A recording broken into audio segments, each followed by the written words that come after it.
Hey guys, it's Maggie, and so, JoJo Siwa hasn't exactly had the smoothest week lately.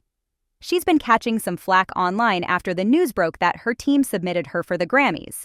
But, in true JoJo fashion, she's not one to shy away from attention, good or bad. We'll dive into how she feels about all the online chatter and how she actually manages to use it to her advantage. It's kind of brilliant when you think about it. Then, let's talk about the latest with Churcha Piss. She's apparently inviting some unexpected guests to her podcast, people she doesn't have the best history with. Naturally, that has a few folks raising their eyebrows. We'll unpack all of that in just a bit. Oh, and we can't forget the latest drama between Brooke Schofield and Tommy Lee. Brooke made this super odd joke, and now the internet is like, wait, what was that even about? Honestly, it's got people scratching their heads. So let's spill all the tea on this mess, because it's a lot to get into. Also, before we dive in, I wanted to chat with you guys about something. I've been thinking about how we're like this little online family, and I feel like you guys need a fun name. Should I call you my little spiles? I mean, for a while now, people have been calling me Spilly, which I love. So maybe you guys could be my Spillas? What do you think? I feel like it'd be so cute, like our little crew. Let me know in the comments. All right, now let's circle back to Brooke Schofield. She probably doesn't need any more drama after the chaos from earlier this summer, but here we are. Recently, Tommy Lee's wife, Brittany Furlan, dropped a little bombshell. Apparently, there was a weird situation at Coachella that Brittany just found out about because she doesn't check her DM requests on Instagram often. People started alerting her to a vlog Tana Mongeau posted where Brooke claimed she kissed Tommy Lee. Wait, what? So Brittany was totally confused, like, excuse me, that's my husband. She even said that she left Coachella a day early, and when she found out about this later, she started spiraling a little bit. Naturally, she wanted to get to the bottom of it, so she DM'd Tana, since they follow each other, and asked her to tell Brooke to check her messages. Brittany was ready to figure out why Brooke would say something like that. So Brittany Furlan reached out to Brooke Schofield with a simple question, asking about that whole kissing my husband situation. She was super polite about it, saying, "Hey, can you just clarify why you said that in Tana's vlog?" Honestly, she was just confused at that point, not angry. But here's the thing. Tana saw the message and didn't reply, which left Brittany feeling even more baffled. She'd already asked Tommy about it, and he was like, "I don't even know Brooke." So, of course, she's thinking, why would anyone just make something like this up? A whole day goes by, and still no reply from Tana, even though she saw the message.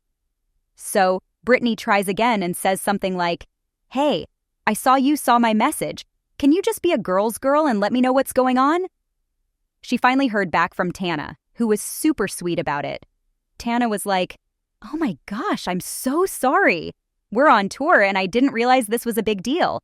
I'll reach out to Brooke for you." Eventually, Brooke responds to Brittany and says, "Oh my gosh, it was just a joke." She didn't mean for anyone to take it seriously and didn't even interact with Tommy at all. She explained there's a clip of him in the background of her vlog, but that's it. Brooke was like, "I thought people would realize I was joking." But of course, people are still wondering, well, what kind of joke is that? Like, it's not exactly giving comedian vibes, you know? The whole situation just left everyone scratching their heads, like, was it really just a joke? Or was something else going on? Then there's the whole thing with Trisha Paytas. Fans were absolutely shook when they found out she's considering having Jeffree Star on her podcast. So let's get into Trisha Paytas and Jeffree Star because the tea is piping hot with this one. If you've been keeping up, you know Trisha and Jeffree had a massive falling out a while back. It was a whole public drama, and people were like, wait, what's happening? It all started when Jeffree's hairstylist, Hair by Jay, made some pretty mean comments about Trisha's appearance, and Jeffree didn't exactly stop him. There were also some shady remarks from Jeffree during a trip to Vegas, which really hurt Trisha's feelings. And to top it all off, Shane Dawson and Ryland Adams were sticking by Jeffree's side, which made things even worse for Trisha. She was really hurt by Shane, and the whole thing just blew up. But here's where things get interesting. Since then, a lot has changed. Trisha's been staying out of drama, and Jeffree's been doing his own thing, moving out of LA and living this whole farm life now. So, in a bit of a twist, Trisha recently shared that she actually invited Jeffree onto her podcast. And if that wasn't surprising enough, she's also invited JoJo Siwa. Yep, you heard that right. Trisha said, "I follow both of them on Twitter, well, X now, and I just think it'd be such an interesting crossover."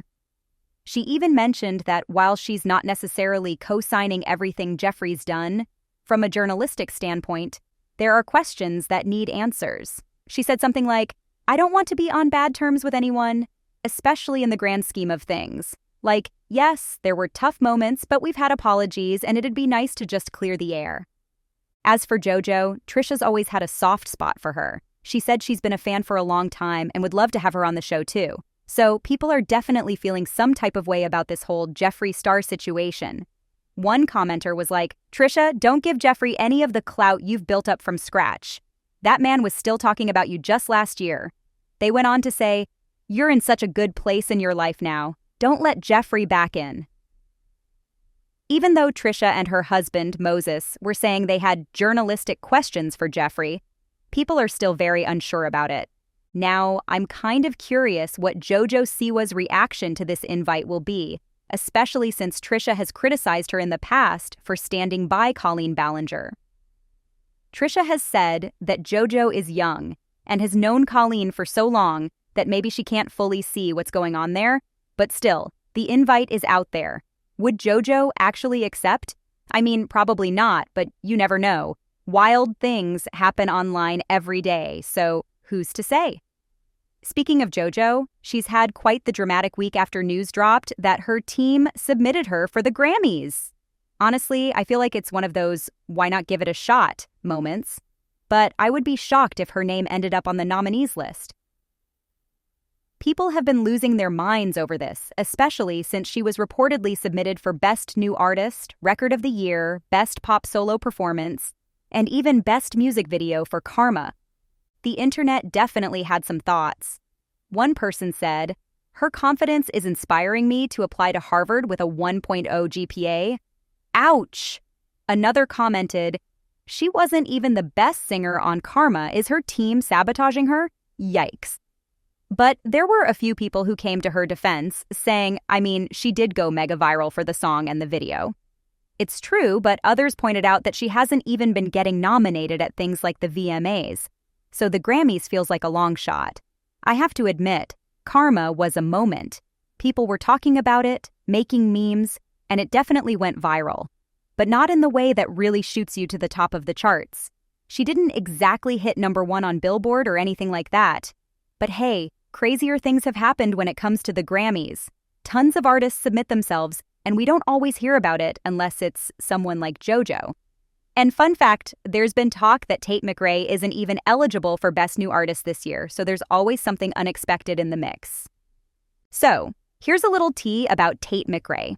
Apparently, she's not eligible for Best New Artist this year because her team has already submitted her 3 times in the past. And once you've been submitted 3 times, you're automatically out of the running for that category, whether or not you were nominated. I don't know what her team was thinking when they submitted her that early, because it feels like she's only really blown up in the past year or so. Maybe they were just hoping to get her in the mix, but now it's too late. It's such a bummer because this really feels like it could have been her big year. I don't know if she'd be beating out some of the other big names like Chappelle Roan or Sabrina Carpenter, but she definitely would have had a shot at a nomination. I'm sure 3 or 4 years ago when they tried to submit her, people were probably like, wait, who is she? Not in the same way as the JoJo Siwa situation. People weren't poking fun, but it just wasn't her moment back then. Now that she's really making waves, it's tough that she's out of chances. But imagine if JoJo Siwa gets the nomination and not Tate. Oh my goodness, the internet would go wild. The reactions would be priceless. Speaking of JoJo, she was just on the cover of Lady Gun, and the interview was all about where she's at in her career and how she deals with all the attention, both good and bad. JoJo told them, "My favorite thing to do on this earth is to entertain and to make people smile and laugh, whether or not they're laughing with me or at me." She really owns the fact that she doesn't love being hated on, but she knows how to keep people entertained, even if it means embracing that hate. She admitted that over the years, she's learned how to disassociate from it all, which has helped her develop that I don't care attitude she's known for. and it's definitely pushed her to get bolder and more extreme with her choices. This interview happened during New York Fashion Week, where JoJo was spotted dressed as a fuzzy black ball. Yep, she's out here making fashion statements and knows exactly what she's doing. She's all about getting people talking, even if it means stirring up some negative reactions. In the interview, she talked about being very intentional with everything she does, especially when it comes to her outfits. So while it might look random to us, she's always got a plan to get people buzzing about her. And let's be real, it's definitely working for her. So we're here at New York Fashion Week, and JoJo Siwa is making sure people are talking. During her Lady Gun interview, she mentioned that she was totally on board for the cover shoot, but she wanted to make sure it made a statement. JoJo said, "We can't just do a cool photo shoot and hope for the best. It has to be like, what is she wearing now? It has to be the next Halloween costume." And she got exactly what she wanted because when people saw her rocking that fuzzy black ball outfit, the internet exploded with reactions. JoJo definitely knows how to get people buzzing, and she seems totally unbothered if the conversation leans a little negative. But honestly, I'm curious where all this is going for her. I mean, yes, she's great at making herself the talk of the town, but at some point, especially in the music industry, people need to genuinely like you, not just laugh or meme about you, right? Album sales, sold-out tours, and all that stuff rely on more than just attention. They require fans who really connect with the artist. I wonder if JoJo is aiming to get people to buy into the whole meme thing for now, or if she's eventually hoping to be taken seriously, especially since she's been submitted for the Grammys. Let's be real, the Grammys are no joke. You don't submit yourself just to clown around. I'm sure she wants to be recognized as a legitimate artist, and I'm curious when that's going to happen for her. But hey, only time will tell, right? Anyway, that's the tea for today. From Brooke and Tommy Lee to the Trisha JoJo Jeffree saga, there's a lot to unpack. Let me know what you guys think about everything we covered. I love hearing your thoughts.